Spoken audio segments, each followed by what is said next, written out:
আসসালামু আলাইকুম। আপনারা সবাই কেমন আছেন? আশা করি সবাই ভালো আছেন। আমিও আল্লাহর রহমতে ভালো আছি। আজকে আমি আপনাদের সাথে রান্না করে দেখাবো মুরগির কাচ্চি। মুরগির মাংসের কাচ্চিটা রান্না করব আজকে ফার্মের ব্রয়লার মুরগি দিয়ে। সেই ব্রয়লার মুরগি নিয়েছি 1.5 কেজি পরিমাণ মুরগি কেটে ধুয়ে পরিষ্কার করে নিয়েছি। মুরগির পিসগুলো একটু বড় বড় রেখেছি। আর এখানে দিয়ে দিলাম আদা রসুন বাটা 3 চা চামচ, মরিচের গুঁড়া দিব 1 চা চামচ, গরম মশলার গুঁড়া 1 চা চামচ, লবণ পরিমাণ মতো দিব। আর হলো বাদাম বাটা। এখানে বাদাম বাটা দিয়েছি কাঠবাদাম, পেস্তা বাদাম, কাজু বাদাম, পোস্তা দানা। এগুলো সব আমি একসাথে 4টা-5টা করে একদম দিয়ে ব্লেন্ড করে নিয়েছি। আর এখানে সস দিয়ে দিলাম 2 চা চামচ, সয়া সস দিলাম 1 চা চামচ, লবণ দিলাম পরিমাণ মতো।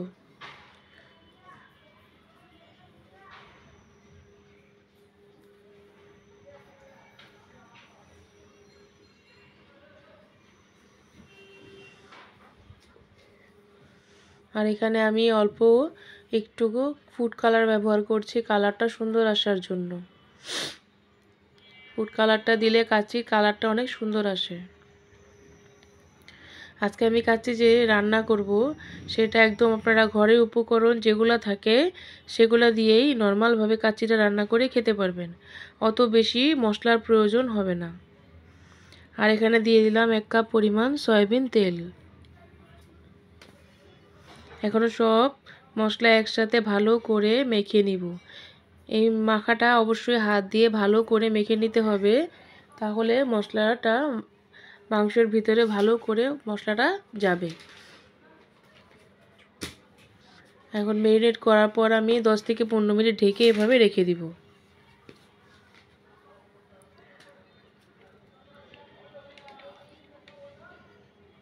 আর এখানে গুঁড়ো দুধ দিয়ে দিব আমি 2 চা চামচ পরিমাণ।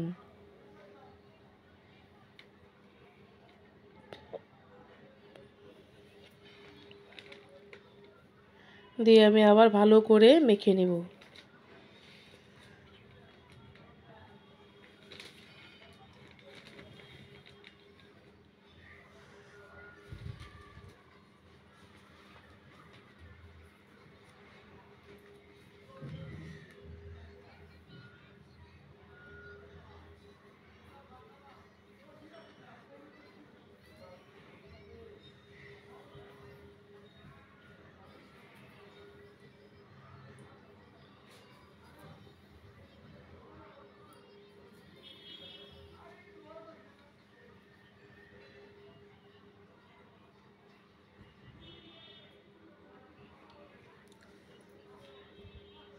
আর এখানে আমি যে মাংসটা ম্যারিনেট করে রেখেছিলাম সেই মাংসটা আমি বসিয়ে দিয়ে এখন আমি এখানে আলুগুলো কেটে নিয়েছি বড় বড় করে। সেই আলুগুলোকে আমি লবণ আর অল্প পরিমাণের ফুড কালার মিশিয়ে ভেজে নিব।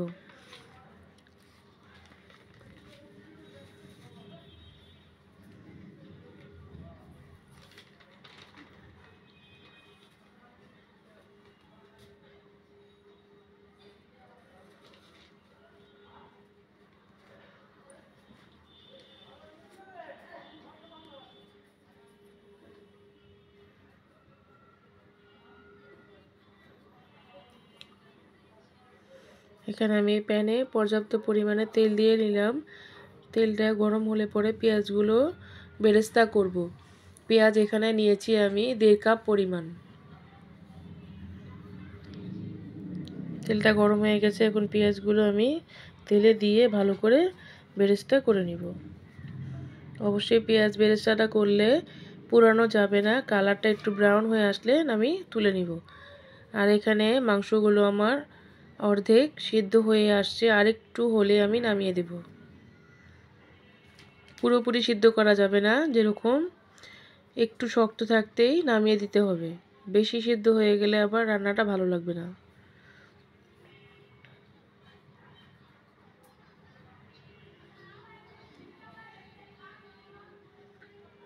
পেঁয়াজগুলো আমার অর্ধেক ভাজা হয়ে আসছে, আর একটু কিছুক্ষণ রাখলে পুরো হয়ে যাবে। অবশ্যই নেড়ে চেড়ে বারবার করে ভেজে নিতে হবে, একবার চুলার আঁচে রেখে দিলে পুড়ে যাবে।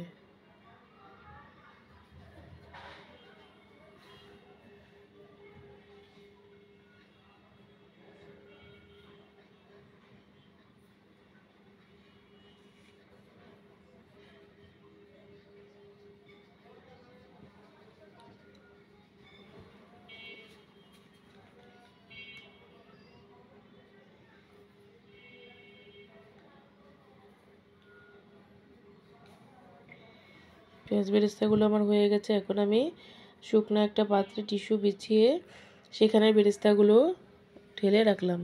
ছড়িয়ে দিতে হবে যাতে বেরেস্তাগুলো একদম ঝুরঝুরে মচমচে হয়। আর এখানে চুলার আঁচটা একটু কম করে সেই তেলে আলুগুলো আমি ভেজে নিব। চুলার আঁচটা কম করলে কি আলুটা ভালোভাবে সিদ্ধ হবে, তাহলে যখন আমি দমে দিব তখন আমার আলু সিদ্ধ হওয়ার কোনো টেনশন থাকবে না। আর এখানে চালটা সিদ্ধ করার জন্য আমি পানি দিয়ে দিলাম পরিমাণ মতো। চাল নিব এখানে আমি 1 কেজি পরিমাণ।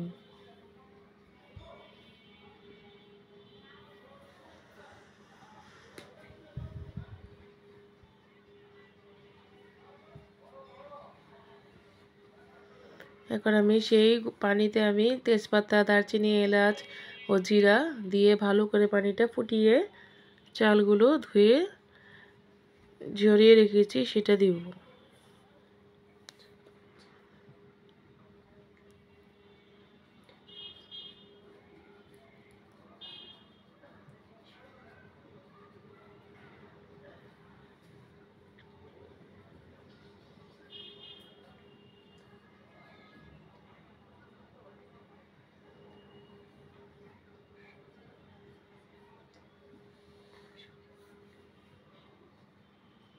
আর আমি এখানে 2 চা চামচ পরিমাণ রান্নার সয়াবিন তেল দিয়ে দিলাম। চালটা এখানে নিব 1 কেজি পরিমাণ। এই চালগুলোকে ধুয়ে ভালো করে ঝরিয়ে নিতে হবে।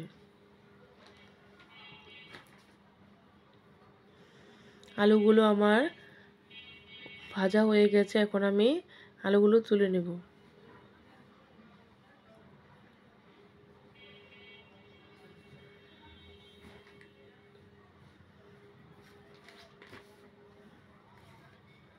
পানিগুলো আমার ফুটে আসছে, এখানে চালগুলো আমি দিয়ে ভালো করে সিদ্ধ করে নিব 80%। পুরোপুরি সিদ্ধ করা যাবে না, 80% সিদ্ধ করতে হবে।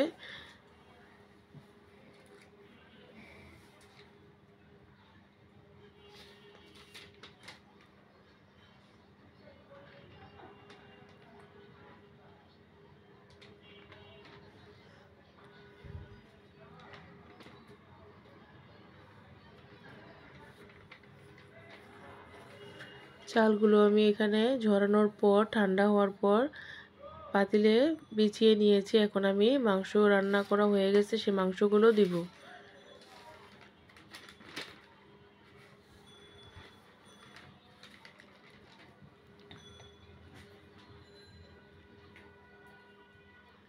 এই রান্নাটা একদম শর্টকাট ও সহজ পদ্ধতিতে আপনারা সবাই করে নিতে পারবেন, কোনো ঝামেলা ছাড়াই। কাচ্চি রান্না করতে তো প্রচুর পরিমাণের জিনিস প্রয়োজন হয়, অনেক কষ্ট হয় রান্না করতে। এটার জন্য এই শর্টকাটভাবে আমি আজকে রান্নাটা আপনাদের সাথে শেয়ার করলাম। যদি ভালো লেগে থাকে আপনারা কমেন্টে জানাবেন, শেয়ার করে পাশে থাকবেন। যারা এখনও সাবস্ক্রাইব করেননি আমার চ্যানেলটা, অবশ্যই আপনারা সাবস্ক্রাইব করে দিবেন। নতুন নতুন ভিডিও পাওয়ার জন্য বেল আইকনটি প্রেস করে রাখবেন।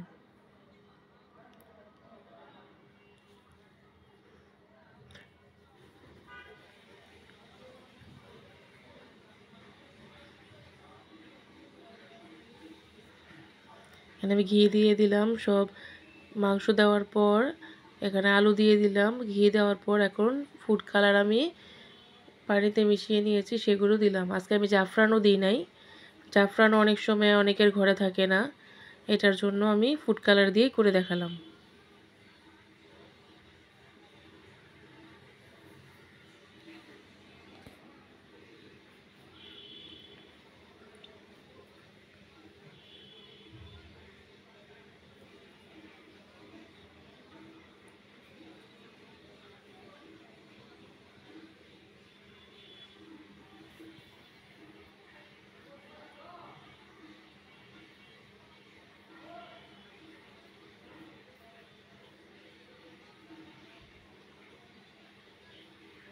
এখানে আমি আলুগুলো সব দিয়ে দিব।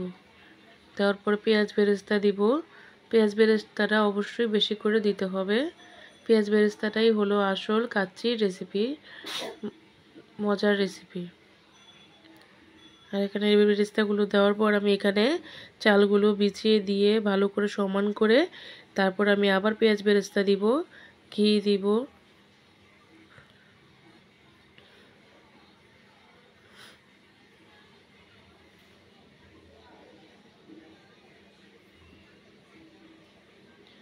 এভাবে করে দিয়ে তারপর আমি এটাকে দমে রেখে দিব 15 মিনিটের মতো। চুলার আঁচটা প্রথম বাড়িয়ে তারপরে 5 মিনিট পর চুলার আঁচটা একদম কম করে একটা তাওয়া পাতিলের নিচে দিয়ে একদম ঢেকে রেখে দিতে হবে। 15 মিনিটের মতো রাখলেই হবে, কারণ আমার মাংসটা রান্না করা।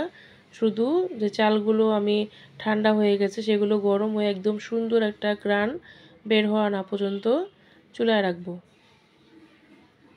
আর আজকে আমি কোনো এখানে আটা দিয়ে কোনো সিলও করব না, কিচ্ছু না, একদম নর্মাল একটা ঢাকনা দিয়ে ঢেকে আমি চুলায় বসিয়ে দিব।